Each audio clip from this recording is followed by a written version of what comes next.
اعوذ باللہ من الشیطان الرجیم بسم اللہ الرحمن الرحیم۔ پیارے بچوں السلام علیکم۔ امید ہے کہ آپ سب خیریت سے ہوں گے۔ اللہ پاک مجھے اور آپ سب کو صحت تندرستی عطا فرمائے، آمین۔ تو جماعت ششم آج ہم جو ہے نظم پیارا وطن کے بند نمبر 4 کی تشریح کریں گے۔ تو بند نمبر 4، اس کے آگے نگاہ یوں ہی جھکتی رہے، ہر مسلمان کا یہ حوصلہ رہے، ہر لب پر بس ایک ہی دعا، میرا پیارا وطن ہمیشہ رہے۔ حوالہ متن، نظم کا نام پیارا وطن، شاعرہ کا نام جینا جہانگیر۔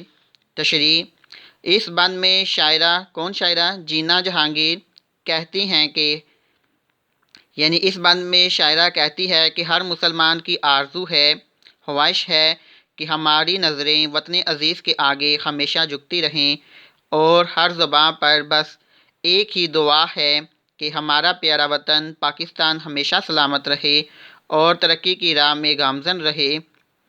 اللہ تعالی ہمارے ملک کی سرحدوں کی حفاظت فرمائے، آخر میں شاعرہ کہتی ہیں کہ اللہ تعالی ہمارے ملک کی سرحدوں کی حفاظت فرمائے، آمین۔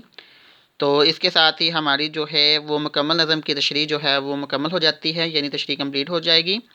تو امید ہے کہ سب بچے جو ہے اس کو خوش خط اپنی ہوم ورک والی کاپی پر خوش خط لکھیں گے بھی اور زبانی یاد بھی کریں گے۔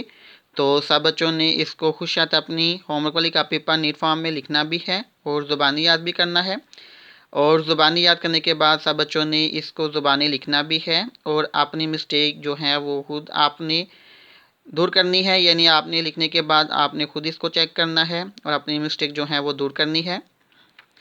تو امید ہے کہ سب بچے جو ہیں وہ اپنا کام جو ہے پوری ایمانداری سے کریں گے۔